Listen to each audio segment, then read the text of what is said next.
Non-lethal weapons on innocent Kashmiri people. The Universal Declaration of Human Rights is a milestone document in the history of human rights.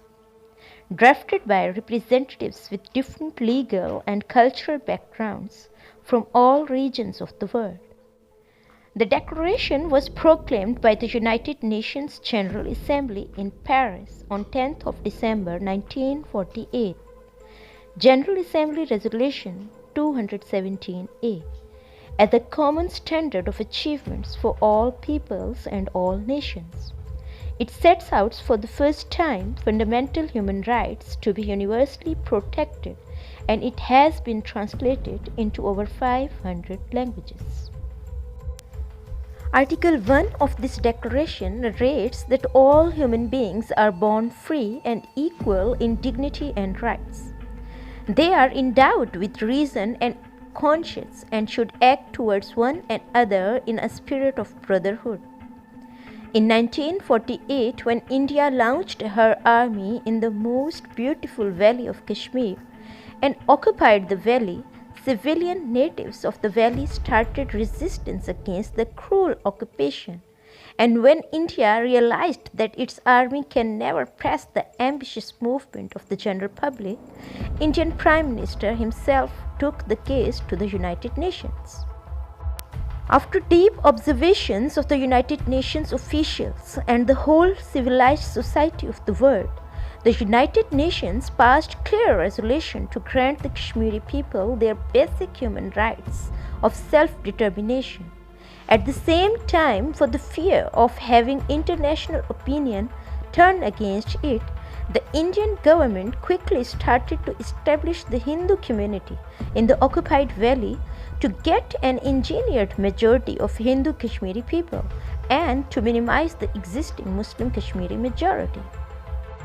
Indian government started state barbarism by deploying a huge number of armed forces and paramilitary troops to crush the unweaponed Kashmiri people.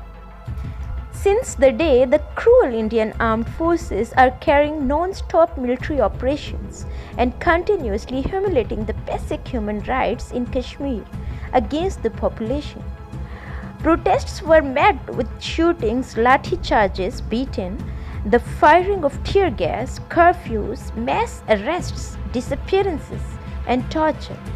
The viciousness of the crackdown has reached its peak.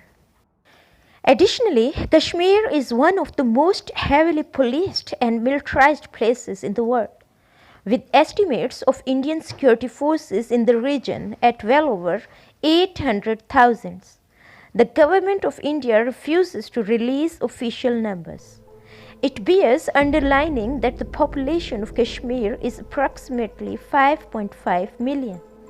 Which means that there is one security officer for every 7 Kashmiri citizens, which is humiliating the basic human rights of Kashmiri people. The apparently clear and indiscriminate use of allegedly non-lethal weapons like pellet guns and other chemical weapons to control crowds has resulted in numerous civilians having lost their lives so far. Hundreds have been blinded and more than thousands injured. The use of pellet guns on innocent children and ladies in Kashmir is a clear violation of human rights and humanitarian law and needs to be banned immediately.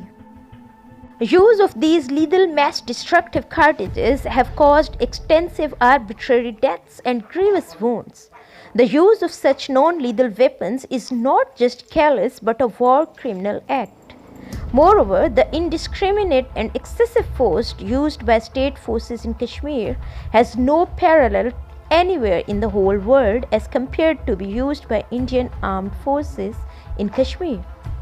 The current state of law in India grants government officers immunity for even the most serious human rights violations, including the regrettable pellet attacks, use of chemical weapons, setting the whole houses on fire while human beings are sleeping inside, and breakdowns on the peaceful public.